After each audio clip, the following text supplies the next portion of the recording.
예, 안녕하세요. 비욘디 채널의 시청자 여러분, 오늘 뇌동맥류 질환에 대해서 시청자 여러분과 같이 알아볼 저는 인제의대 일산백병원의 신경외과의 부회원이라고 합니다.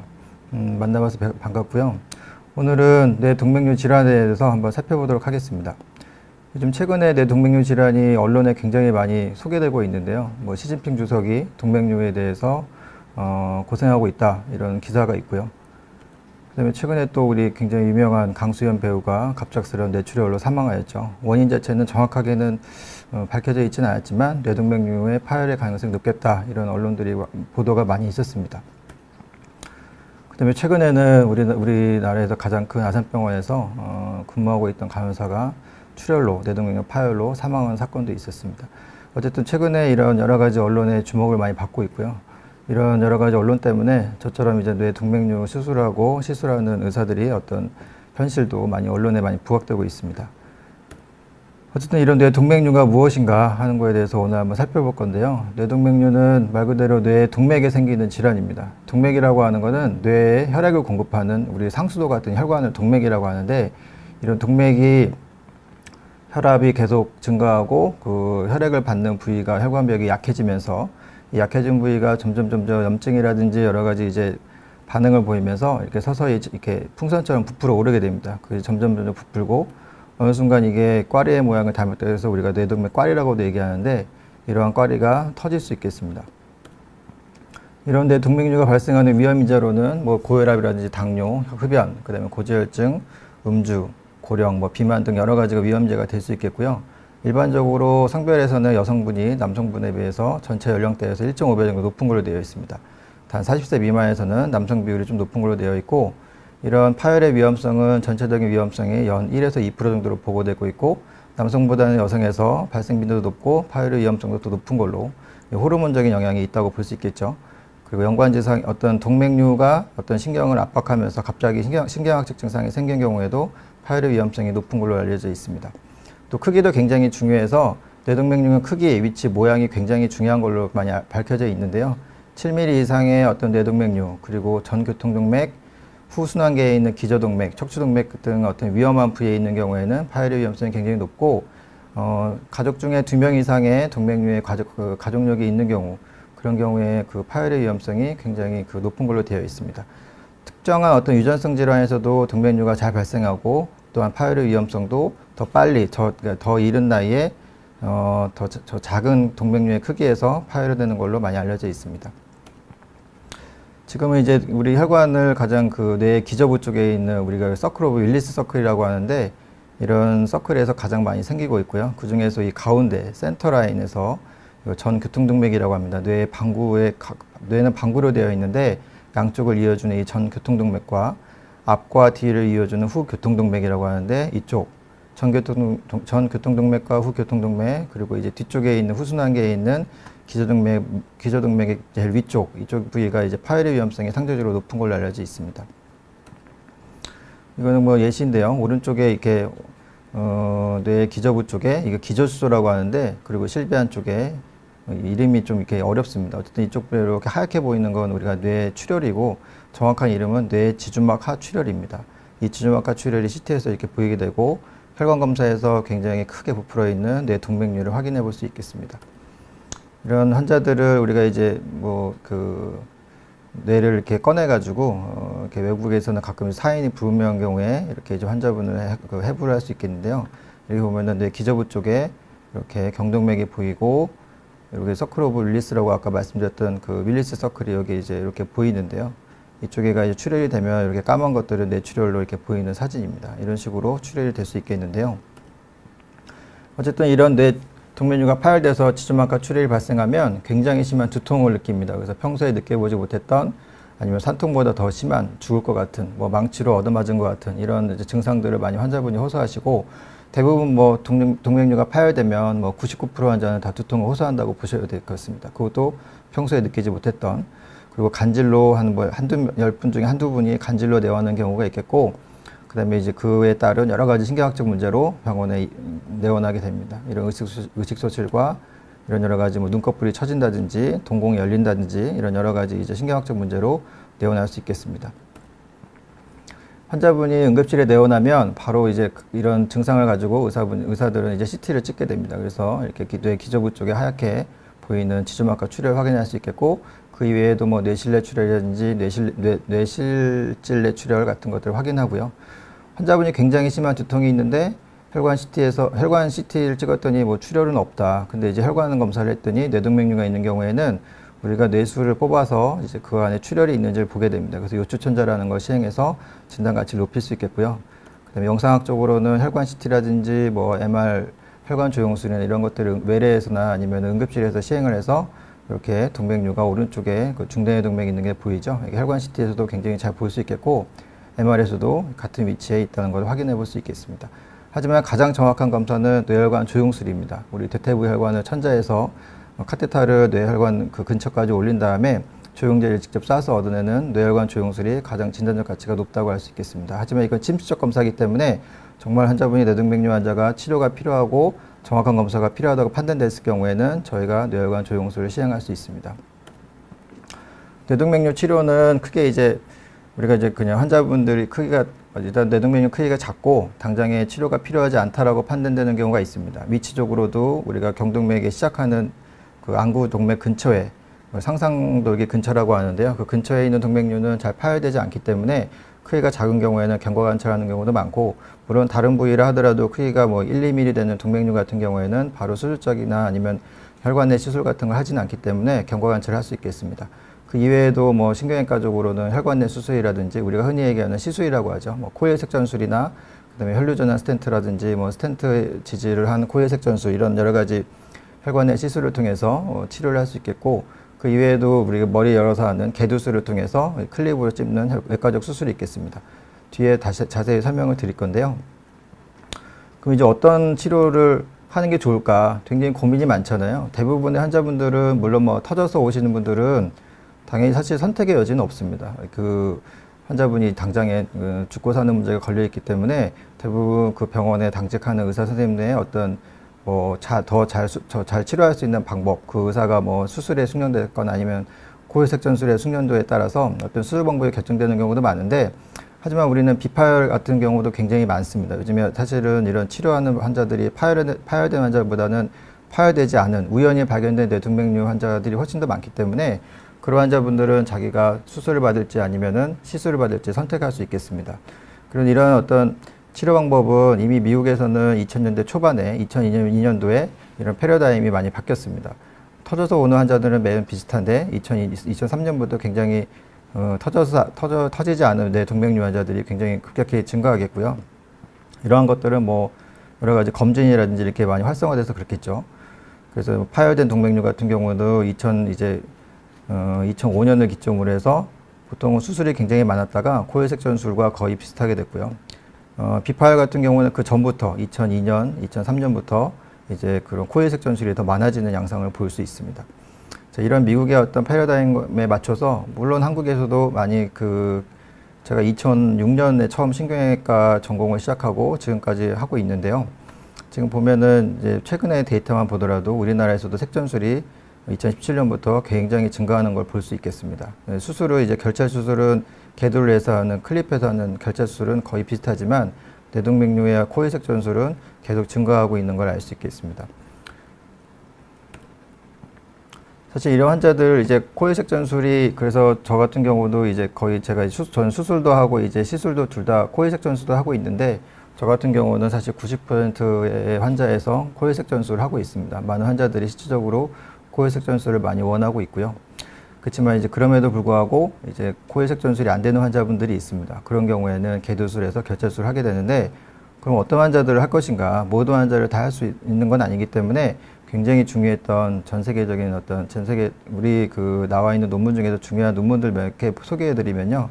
이거 비파열 동맥류에 대해서만 봤더니 7mm 이상에서 적어도 그 이하의 어떤 동맥류에 대해서 상대적으로 파열 위험성이 올라가더라. 뭐 이렇게 상대적 위험성이 3.3배 올라가고 12mm 이상에서는 17배 올라가고, 그다음에 아까 제가 처음에 말씀드렸던 기저동맥이라 해서 뒤쪽에 후순환계에 있는 것도 경동맥에 있는 동맥류보다 2.3배, 그다음에 후교통동맥도 2.1배 이런 식으로 많이 올라가더라. 그리고 7mm 이하 같은 경우에는 특별히 지주막하 출혈의 히스토리가 없는 경우에는 매년 확률이 터질 확률이 0.1%밖에 안 된다. 이런 이제 중요한 페이퍼들이 많이 나왔고요. 그다음에 일본에서 했던 스터디에도 비슷합니다. 여성에서 파열의 위험성이 올라가고 크기만 해서는 7mm 이상, 그다음에 전교통동맥, 후교통동맥이라고 하는 이런 위치에서 파열의 위험성이 올라간다.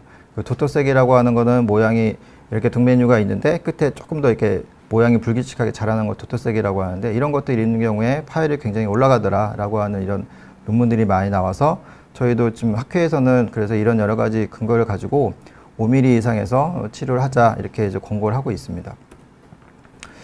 하지만 이제 최근에 또 이제 여러 가지 페이퍼들이 나와 있는데요. 이건 2018년도에 나온 굉장히 중요한 논문인데, 그럼 우리가 뇌동맥류 파열된 환자들 보니까 작은 애뉴리즘이 파열된 환자들이 점점 늘더라는 겁니다. 그래서 이제 25년간 쭉 살펴봤더니 적어도 이제 2000년대 초반과 2010년 전의 데이터를 보면은 5mm 이하의 뇌동맥류의 그 비율이 보통 20-30%밖에 안 되지만, 최근에 나온 페이퍼를 보면은 2015년 이런 페이퍼를 보니까 5mm 이하의 뇌동맥류 환자들이 거의 이제 뭐 47%, 49%, 51% 이렇게 보이는 걸 알 수가 있겠습니다. 이런 환자들을 쭉 봤더니 위치, 아까 말씀드렸던 뭐 전순환계, 후순환계, 뭐 경동맥 이런 부분은 거의 차이가 크진 않는데, 적어도 어쨌든 크기가 우리가 5년을 나눠서 쭉 봤더니 5mm 이하의 다른 사이즈의 변화는 아주 크지는 않지만 5mm 이하가 터져서 오는 그 환자들이 비율이 1900년대에는 29%였던 거에 비해서 최근에 2012년, 2016년에는 50%가 5mm 이하의 파열된 환자들이었다. 5mm 이하의 동맥류가 파열돼서 왔다라는 거죠. 그래서 일단은 작은 동맥류여도 무조건 치료하는 것이 아니고, 치료 안 하는 것이 아니고 위치라든지 모양 여러 가지 봐서 꼭 치료가 필요하다라는 거고요.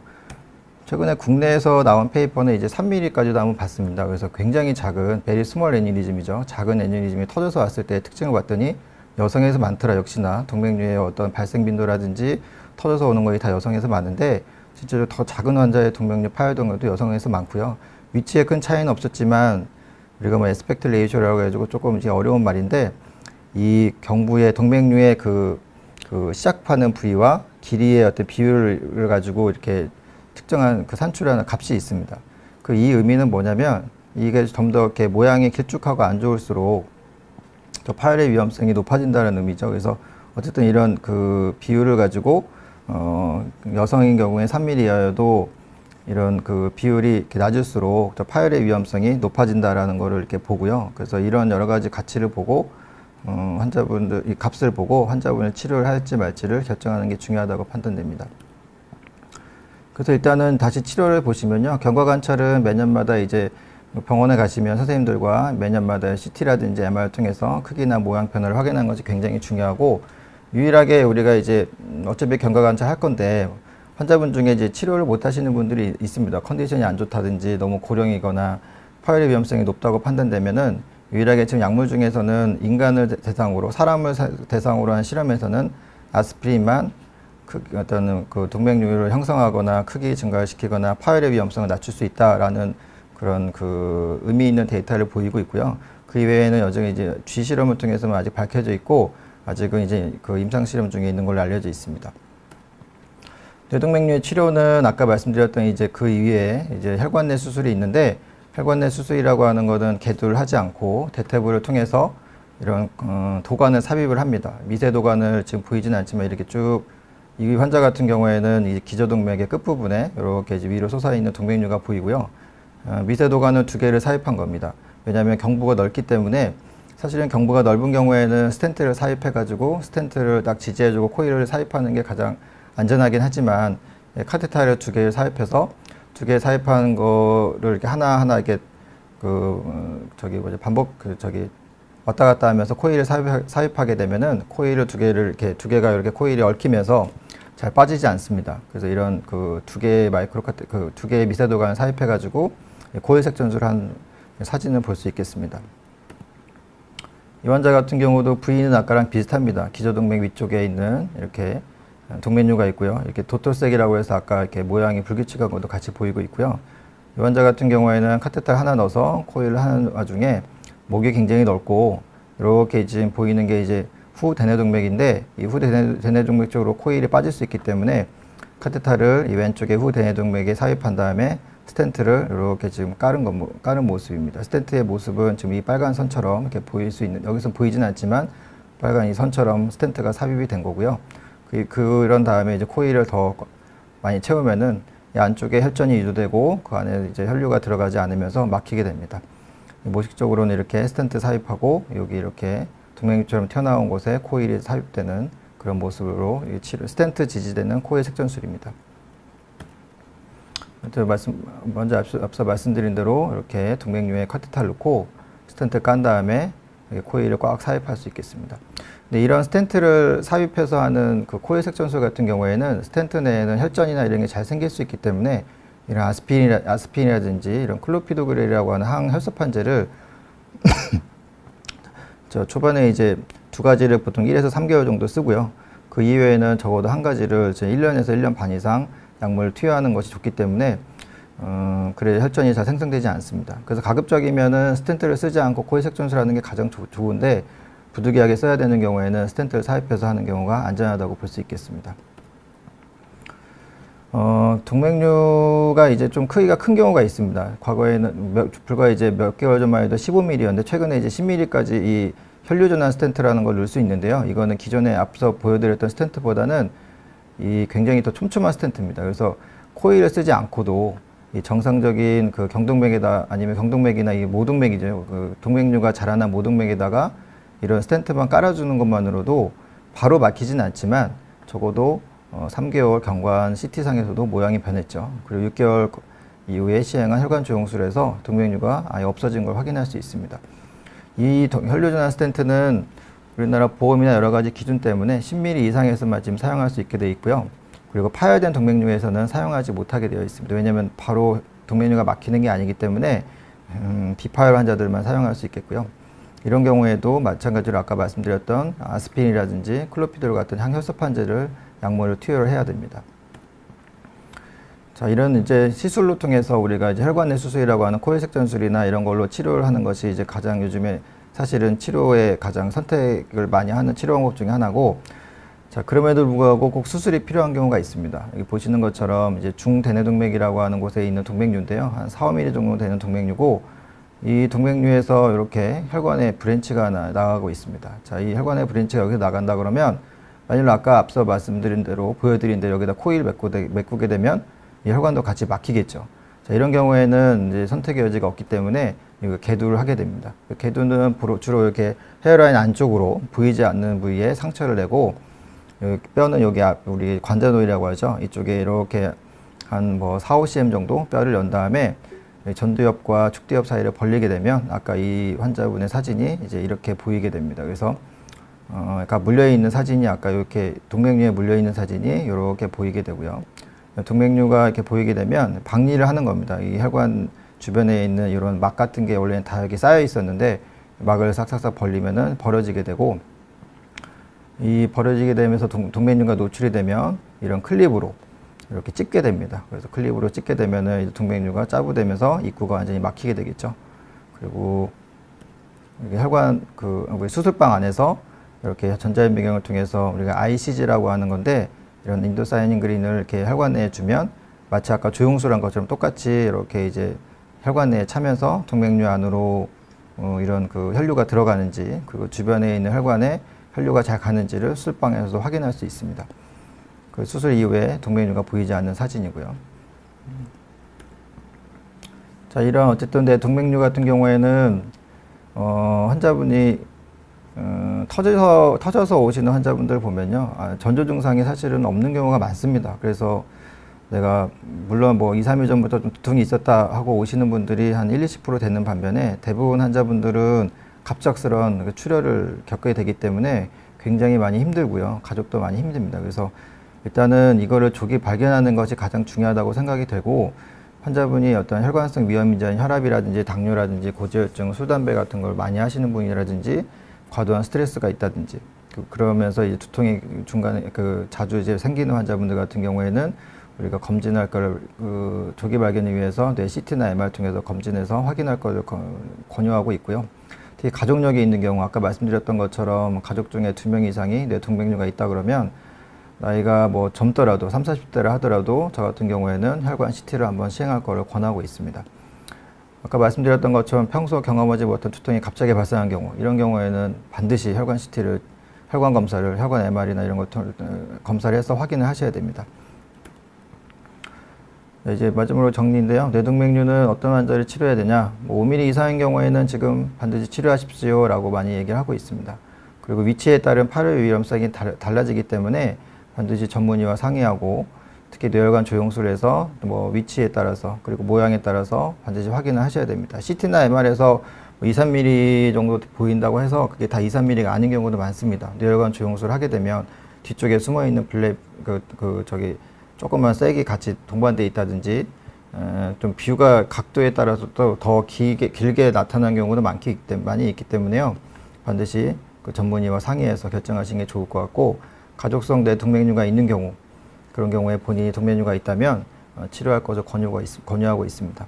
또 젊은 나이에 뇌동맥류 환자 같은 경우도 치료가 가능하다면 치료할 것을 비교적 권유하고 있습니다. 왜냐하면 살날이 굉장히 많으시고 활동량이 많으시고, 제 환자 중에는 가장 작은 뇌동맥류 파열 환자가 1.8mm까지 있었습니다. 그래서 1몇 mm라고 해서 반드시 터지지 않는 것은 아니기 때문에 충분히 고민하고 숙고하시는 게 좋을 것 같습니다. 그리고 크기가 작아도 모양이 이렇게 동그랗지 않고 길쭉하거나 모양이 이렇게 울퉁불퉁하게 생긴 경우, 비자한 그런 모양이 이쁘지 않은 경우에는 치료를 할 것을 권유하고 있습니다. 예, 오늘 제가 말씀드릴 건 여기까지고요. 경청해 주셔서 감사드리고, 질문 있으면 일단은 Q&A 시간인데요. 질문을 받도록 하겠습니다.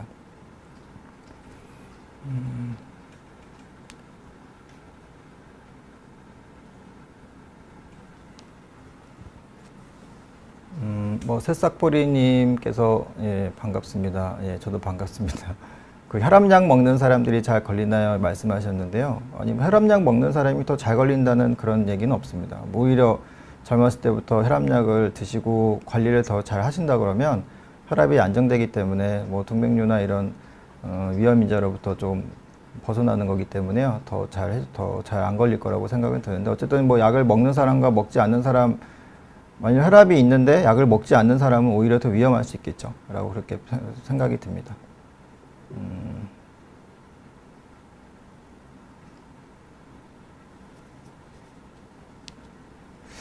그 유은님인가요? 유은님께서 이제 머리 중심부에 박동이 느껴집니다. 안정을 취하면 박동은 없어집니다. 이렇게 얘기하셨는데, 자, MRA 자체는요, 원래 그 조영제를 사용하지 않습니다. MRA는 환자분의 혈류를 가지고 그냥 찍는 거기 때문에, 우리가 MRI에서 가끔 뇌 종양이라든지 뭐 염증이라든지 뭐 다른 거를 우리가 보기 위해서 MRI를 조영제를 쓰는 경우는 있는데, MRA는 절대 조영제를 쓰지 않습니다. 환자분의 혈류만 가지고 찍는 경우고요. CTA는 CT 혈관 조영술은 조영제를 씁니다. 그거는 이제 조영제가 들어가는 부분을 이렇게 저희가 아까 보여드린 것처럼 그 조영제를 써서 찍는 건데, MRA는 조영제를 투여하지 않는다. 이렇게 이해하시면 될 것 같습니다. 줄리님, 코회색 전술 비율이 크다고 하셨는데 개두술은 어떤 경우 하는가요? 이것도 아까 제가 케이스로 말씀드렸죠. 코회색 전술은 사실 요즘에 이제 거의 90% 이상은 코회색 전술이 가능하다고 봅니다. 근데 이제 아까도 얘기한 것처럼 환자분이 그 개두술이 필요한 경우에는 동맥류에서 중요한 혈관이 나오는 경우, 코회색 전술을 했을 경우에 그 중요한 혈관이 막혀서 신경학적 문제를 일으키는 경우에는 개두술이 필요하겠고요. 그 다음에 또 콩팥이 안 좋으신 분들이 있습니다. 콩팥이 굉장히 약간 이제 조금만 손상을 입으면 투석을 해야 되는 경우, 이런 환자분들이 있는데요. 조영제라는 것 자체가 콩팥에 독성이 있기 때문에 그런 경우에는 이제 개두술을 해야 되는 경우도 있습니다. 이너리 아니님, 갑자기 두통이 심하게 오면 신경과를 가야 하나요? 신경외과를 가야 하나요? 사실은 두통은 신경과나 신경외과 의사는 다 볼 수 있습니다. 기본적으로 이 두통도 너무 세분화돼서 이제 더 볼 수 있거든요. 그래서 일단은 기본적으로 두통이 어떤 뇌 혈관의 문제라든지 뇌 종양은 어떤 기질적인 원인이 있는지를 보는 거는요, CT나 MRI 찍으면 어느 정도 나오기 때문에 제 생각에는 두통이 빨리 온다 그러면 빨리 진료 볼 수 있는 신경과나 신경외과 가서 적어도 신경외과는 이제 그 신경과나 뇌를 전공하시는 선생님들한테 가셔가지고 뭐 CT나 MR 찍으면 웬만해서는 다 크게 문제 없이 진단을 할 수 있을 것 같고요. 그래도 조금 더 뇌혈관 쪽이나 이쪽을 보고 싶다 그러면 뭐 뇌혈관 전문의한테 가시는 게 조금 더 좋을 수 있겠습니다. 그리고 이제 원인 자체가 뇌혈관이나 이런 거 없이 오는 편두통이라든지 두통도 뭐 군집성 두통, 먼 두통 굉장히 많이 나누고 있거든요. 그래서 그런 두통만 또 더 전공으로 신경과에서 많이 하시는 분들이 계시기 때문에 그쪽으로 가셔가지고 그런 선생님을 찾아서 치료받는 것도 저는 좋은 방법일 것 같습니다.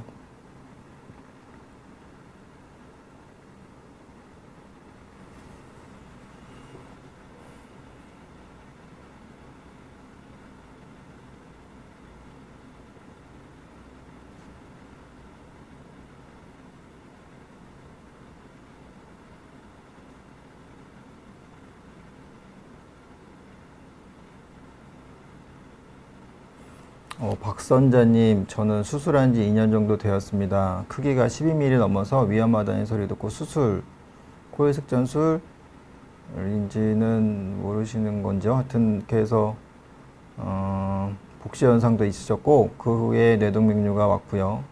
많이 힘드셨나 봅니다. 그래서 약물 치료 중에 있으신 것 같고요. 자, 일단은 지금 봐서는 일단 크기가 10mm가 넘으면 코일색전술을 시행한 경우에는 재발률이 높습니다. 단순 코일만 채우는 경우에는 보통은 10mm가 넘으면 단순 코일만 채우는 경우에 재발률 제가 알기로는 40, 50% 정도 되는 걸로 알고 있는데 일단은 환자분이 지금 정확하게 수술을 받으신 건지 코일색전술을 한 건지 정확하게 여기 표시를 안 하셔가지고 저도 정확히 모르겠지만 아마 개두를 해서 결찰 수술을 하는 경우라면 뭐 재발률이 높지 않을 수도 있는데요. 단순히 코일만 채우신 경우라면 12mm 같은 경우에는 재발률이 제가 알기로는 아까 말씀드렸던 것처럼 꽤 높을 수 있습니다. 그래서 저런 경우에는 추적 관찰을 잘 하시고 만일로 추적 관찰 했는데 또 재발이 됐다 그러면 아까 말씀드렸던 것처럼 가능하시다 그러면 위치가 가능하다 그러면 혈류전환 스텐트 같은 것도 도움이 될 수 있겠고요. 그렇지 않다 그러면 뭐 스텐트를 좀 더 삽입해서 입구 쪽으로 좀 이렇게 지지를 많이 해준다 그러면 재발률을 좀 낮출 수 있겠습니다.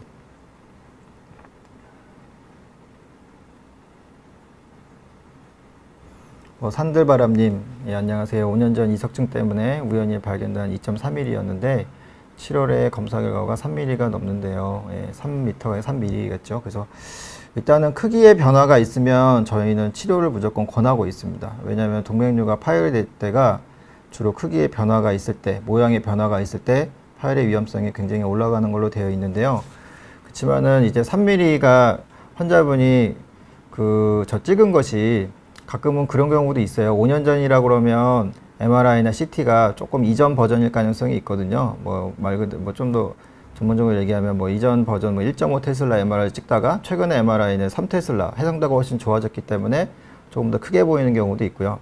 CT나 MR을 가지고 비교하는 경우에도 정확하게 비교가 안 되는 경우도 있습니다. 또한 위치가 3mm 위치인데 뭐 아까도 말씀드렸던 것처럼 상상도계 근처라든지 조금 이제 안정적인 위치라면 3mm가 된다 하더라도 아직은 뭐 반드시 치료해야 되고 이런 건 아닙니다. 하지만 뭐 전 교통동맥이라든지 뭐 기저동맥에 있다든지 이런 경우라고 하면 크게 변화가 정말 확실하다 그러면 시술적인 치료나 뭐 수술적인 치료나 가장 좋은 방법을 선택해서 치료하는 것이 좋을 것 같습니다. 열매 아빠님, 고중량 근력 운동을 매일 하는데 혈압이 높은 편입니다. 뇌동맥류 위험한 요인인가요? 일단은 제 환자 중에 그런 근력 운동을 매일 한다고 해서 동맥류가 발생되고 이런 환자는 저는 뭐 최근에 뭐 본 환자는 없었고요. 그렇지만 혈압이 어쨌든 굉장히 높다.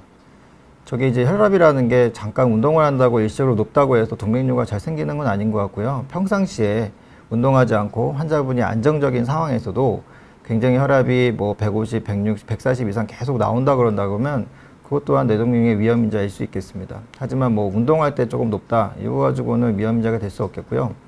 간혹 뭐 고중량 근력 운동을 매일 해서 가끔 오는 경우는 오히려 이제 동맥류보다는 뭐 동맥류와 완전히 다르다고 볼 수는 없는데 우리가 혈관 박리라는 것도 있습니다. 혈관이라고 하는 거는 이게 세 개의 종이를 이렇게 말아놓은 것처럼 세 층의 벽으로 구성되어 있는데 그 중에 일시적으로 근력 운동을 너무 심하게 하면 혈관이 이렇게 찢어지는 경우가 있습니다. 우리가 뇌혈관 박리라고 그러는데 그러한 경우 굉장히 심한 두통을 유발할 수 있겠고요. 그것도 또한 이제 터져서 출혈이 될 수 있겠습니다. 요정님, 뇌동맥류 예방을 위한 정기검진은 어느 정도 주기로 하면 좋을까요? 정기검진이라고 하는 거는 아까도 말씀드렸던 것처럼 가족력이 있는 경우에는 저는 뭐 30대, 40대여도 한번 꼭 체크하라고 말씀을 드리고요. 가족력이라고 하는 거는 가족 중에 2인 이상의 뇌동맥류 환자가 있는 경우, 그런 경우에는 젊은 나이에도 CT나 MR로 쉽게 우리가 외래에서 체크해서 확인할 수 있기 때문에 말씀을 드리고요. 그렇지 않고 그냥 되게 내가 위험인자 혈압이나 뭐 당뇨나 고지혈증이나 여러 가지 뭐 술, 담배 많이 하시는 분이라 그러면 저는 60세 넘으면은 한번 체크를 한번 해보라고 합니다. 주기가 정확히 정해진 건 아닌데요. 저는 3년에서 5년 주기로 한 번씩 권하고 있습니다.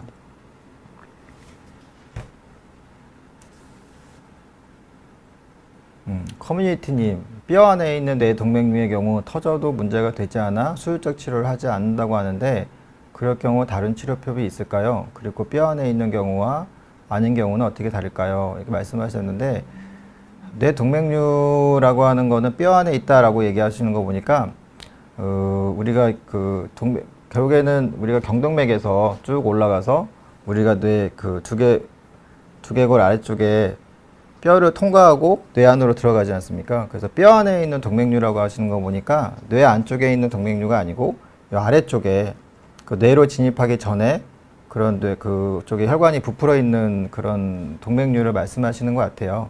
저런 경우에는 출혈이 된다 하더라도, 그러니까 터진다 하더라도 뇌출혈을 일으키지 않습니다. 왜냐면은 우리가 이제 위쪽에 그 안구동맥 아래쪽에는 막이 있는데요. 그 막이 가리고 있기 때문에 뼈 안에 있다는 뇌동맥류 보니까 아래쪽에 있는 뇌동맥류는 터진다 하더라도 출혈이 잘 유발하지 않고 가끔 터지면 뇌출혈을 일으키진 않고 주변에 있는 다른 정맥들, 다른 혈관들로 바로 연결이 되면서 뭐 동정맥류라든지 아니면은 직접적으로 연결되어 있는 어쨌든 그런 혈관의 동맥과 정맥을 이어주는 어떤 다른 질병이 생길 수는 있지만 그거 자체는 사망률을 환자분을 사망에 일으키지 않기 때문에 일단은 저런 경우에는 저도 그냥 지켜보는 게 일반적이고요. 그래서 이제 다른 치료 방법이 있을까요? 뭐 치료하지 않고 일단 지켜봅니다. 그냥 매년 한번 초반에 1, 2년 찍어보고 괜찮으면 저는 3년이나 5년에 한 번씩 찍어서 크기 변화만 보는 경우가 일반적이고요. 아까 그래서 뼈 안에 있다는 얘기가 지금 뭐 말씀드린 대로 뼈라는 거 이렇게 아래쪽에 뇌 안쪽이 아닌 아래쪽에 뼈를 해서 위로 올라가는 그 아래쪽에 있다라는 의미인 것 같습니다. 그래서 뼈 안에 있는 경우가 아닌 경우 그렇게 인식하면 될 것 같습니다. 자, 뇌동맥류를 추로스님께서 질문하셨는데요. 뇌동맥류를 생활습관으로 관리하려면 어떻게 해야 할까요? 피해야 하는 음식이나 이런 게 있을까요? 글쎄요, 뭐 생활습관이라고 하는 거는 말 그대로 이제 뇌동맥류라고 하는 정확한 그 발생 원인을 우리가 병태생리로 좀 살펴보면은 결국에는 아까 제가 말씀드렸지만 뇌동맥이라고 하는 거는 얇은 종이를 3개의 종이를 말하는 거랑 비슷하다고 하지 않습니까? 그래서 그 혈관벽이 약해지면서 이게 풍선처럼 부풀어 오르는 건데 약해지는 원인 자체는 어떤 병태 생리로는 염증입니다. 염증이라고 하는 거는 뭔가 거기가 헐거워질 수 있고 그 뇌동맥이라고 하는 심장에서 짜주는 피 압력을 뇌 혈관이 견디지 못하기 때문에 그게 풍선처럼 부풀어 오르는 거거든요. 결국에는 우리가 염증을 막게 하기 위한 방법이 가장 중요하겠죠. 우리가 뭐 흔히 염증을 많이 일으키는 것 중에 흔한 원인은 술, 담배가 가장 많겠고요.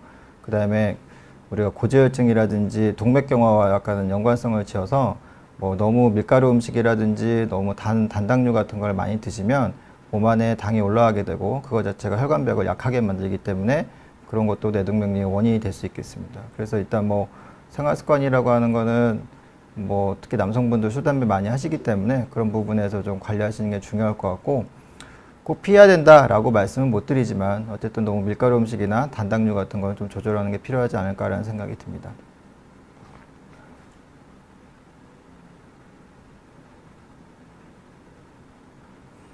문고님께서 질문해 주셨는데요. 요즘 오른쪽 옆머리에 두통이 계속 있는데 왼쪽은 두피를 만지면 딱딱한데 오른쪽은 마치 근육이 만져지는 것처럼 만져지고 그 부분도 욱신거리는 통증이 벌써 몇 주째인 것 같아요. 자, 이거는 뇌와 관련된 문제일까요? 말씀 주셨는데 저의 경험상은 그렇게 뇌와 연관성이 높을 거라고 생각하진 않습니다. 이런 경우에는 특히 이제 우리가 이제 이렇게 표재성 축도 근육 같은 게 이렇게 양쪽에 있고요. 이것이 다 이제 목 근육이랑 연결되어 있는 경우가 많고, 물론 죄송합니다. 100% 뇌와 연관성이 없다 이렇게 말씀드리긴 뭐하지만 일반적으로는 뇌 경추라든지 목 근육이 많이 경직되면서 오는 긴장성 두통이나 경추성 두통 이런 연관성이 더 많을 것 같아서요. 보통은 스트레칭이라든지 근육을 풀어주는 마사지나 아니면은 수염제라든지 이런 약물 같은 걸 좀 투여하면서 좀 지켜보다가 그래도 두통이 계속 지속되고 아프다 그러면은 그때 가서는 전문의와 상의하시는 게 좋을 것 같습니다.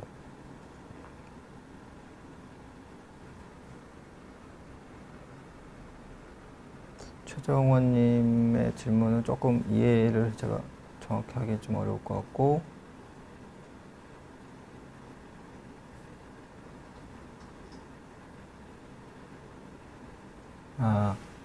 최정원님이 머리를 앞으로 숙이면 통증이 있어요. 위험한가요? 글쎄요. 그거는 일단 앞으로 숙이는 동작 자체만으로 통증이 항상 반복적으로 계속 온다 그러면 조금 이상할 수 있다고 생각이 드는데 약간 조금 애매하네요. 저 부분은 다른 어떤 신경학적 검사라든지 직접 진료를 해가지고 확인해 보지 않고서는 저 하나의 증상만 가지고는 뭐라고 말씀드리긴 좀 어려울 것 같습니다. 예. 왜냐하면 증상이라는 게 이런 부비동이라든지 우리 이렇게 앞에 전두동이라고 해서 이런 그 비염이라든지 전두동의 염증이라든지 우리가 흔히 얘기하는 충동증 같은 거 있잖아요. 그런 것들은 그런 원인에 의해서도 두통은 올 수 있거든요. 그래서 앞으로 숙이면 이쪽에 앞쪽에 이제 그런 그 안면에 있는 공간이라든지 앞쪽에 뼈 쪽에 있는 공간에 압이 올라가면서도 두통은 올 수 있기 때문에 저 한 가지 증상만 가지고는 반드시 위험하다 아니다 얘기할 수는 없을 것 같습니다. 유우님, 아까 머리 안쪽에 박동이 느껴진다고 질문 드렸습니다. 그런 검사는 MRA만 찍어봐도 충분할까요? 이런 증상의 원인은 무엇을 생각해 볼 수 있을까요? 자, 그냥 박동성 그냥 두통도 저렇게 편두통이나 다른 여러 가지 두통도 저렇게 박동처럼 느껴지면서 두통은 올 수 있는데요. 두통의 원인은 뭔가 어떤 환자분이 그 MRA 찍어와서 우리가 동맥류라든지 뭔가 뇌 안쪽에 뭐가 있는지를 보시고 뭔가 아무것도 없다 그렇다 그러면 사실 마음의 심적인 안정은 없고 박동이 느껴지긴 하더라도 일반적인 두통도 그렇게 올 수 있구나 라고 판단하고 약으로 조절하고 사시는 게 좋을 것 같습니다. 원인이야 박동이 느껴지는 두통 자체는 그냥 그 현상일 뿐이지 원인이야 여러 가지일 수 있죠. 두통이라는 게 원인이 있어서 생기는 두통도 있지만요. 우리가 감기 걸려서 두통이 올 수 있는데 그 두통도 저런 박동성으로 올 수 있는 경우도 있겠고요. 편두통도 저렇게 나올 수도 있겠고요. 그래서 현상 자체는 중요한 건 아니고, 물론 환자분은 힘드시지만 어쨌든 뭔가 원인이 있는 동맥류라든지 뇌 안에 어떤 병변이 있는 거를 혈관 MR로 찍어서 확인해 보는 게 중요할 것 같고, 근데 MRA만 찍으면 이제 혈관만 보기 때문에 혹시라도 이제 뇌 어차피 찍을 거면은 뇌 MRI를 같이 찍어서 비용 차이가 크지는 않거든요. 이게 보험 처리를 혹시나 받을 수 있다 그러면 받으신 다음에 MRI 찍으면 보통은 요즘에 의료보험 증상이나 이런 거 해서 의료보험을 받을 수 있다면은 3, 40만 원 정도, 4, 50만 원 정도면 웬만해서는 MRI랑 MRA를 다 찍을 수 있을 것입니다. 그래서 그렇게 확인해 보시는 걸 권유를 드리고요. 줄리님, 크기가 5mm 정도의 안동맥 시작 부위에 있으면 치료가 필요한가요? 네, 안동맥 시작 부위라고 하는 게 이제 아까 제가 앞서 말씀드린 그 환자분의 그 뇌 안쪽의 시작 부위를 우리가 보는 이정표가 그 안동맥 부위이기도 하거든요. 혈관 검사에서. 그래서 안동맥 시작 부위라고 한다면 이제는 뇌 안쪽이라고 보시는 게 일반적이고요. 그렇지만 이제 안동맥 시작 부위에서 이제 그게 아래쪽에 있냐 위쪽에 있냐 이렇게 이런 여러 가지 나뉘는데, 안동맥 시작 부위가 이제 그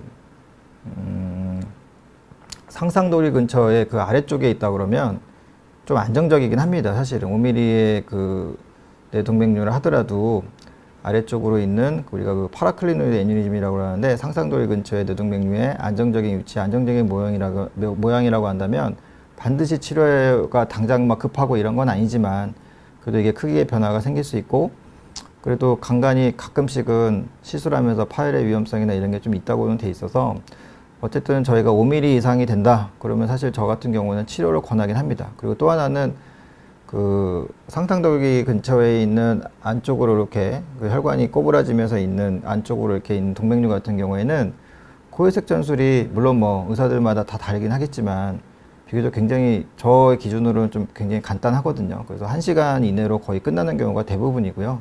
합병증도 코회색 전술, 비파열 환자들 코회색 전술 뭐 사실 저뿐만 아니고 웬만한 우리나라에서 우리 그 대학에서 아니면 좀 이렇게 그 전문 병원에서 코회색 전술 하시는 분들의 결과 자체가 뭐 굉장히 그 좋습니다. 뭐 솔직히 말씀드리면 뭐 대부분 아마 그 뭐지 임상 강사 생활을 큰 병원에서 대부분 하시고 그 트레이닝 과정을 잘 겪으신 분들이라고 하면 뇌동맥류 코회색 전술 성공률은 거의 99%에 이르고요.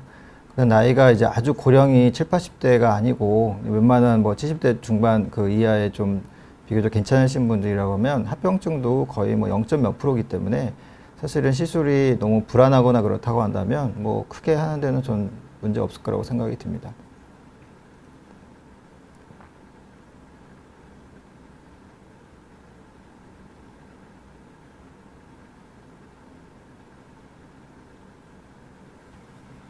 네, 문고님, 아까가 뭐가 있었나요? 제가 다 기억을 못해서.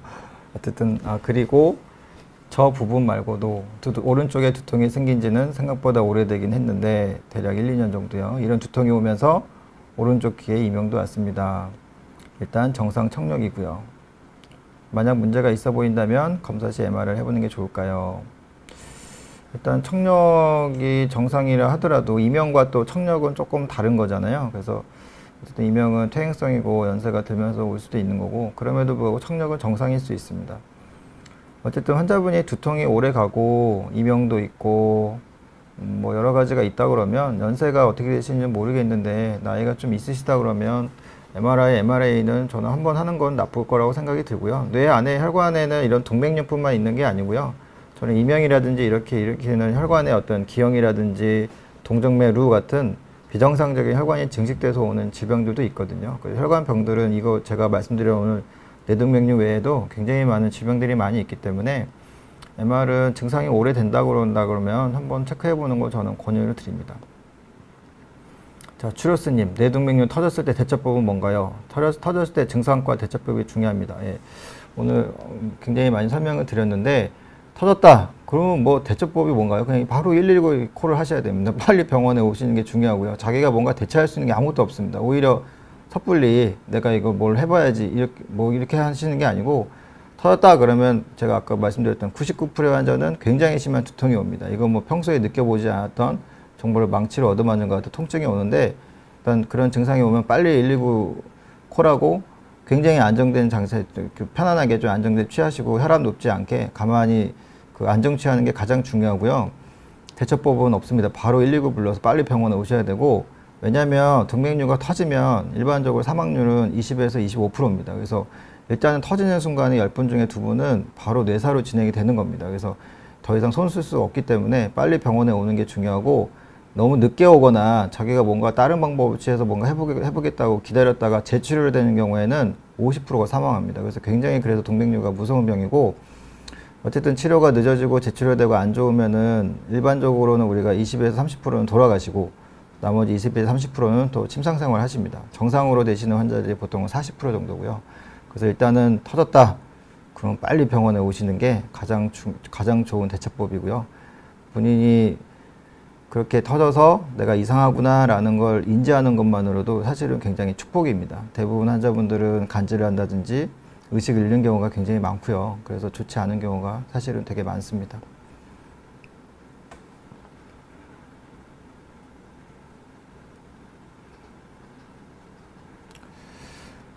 네, 오늘 이렇게 뇌동맥류에 대해서 많이 살펴봤는데요. 네,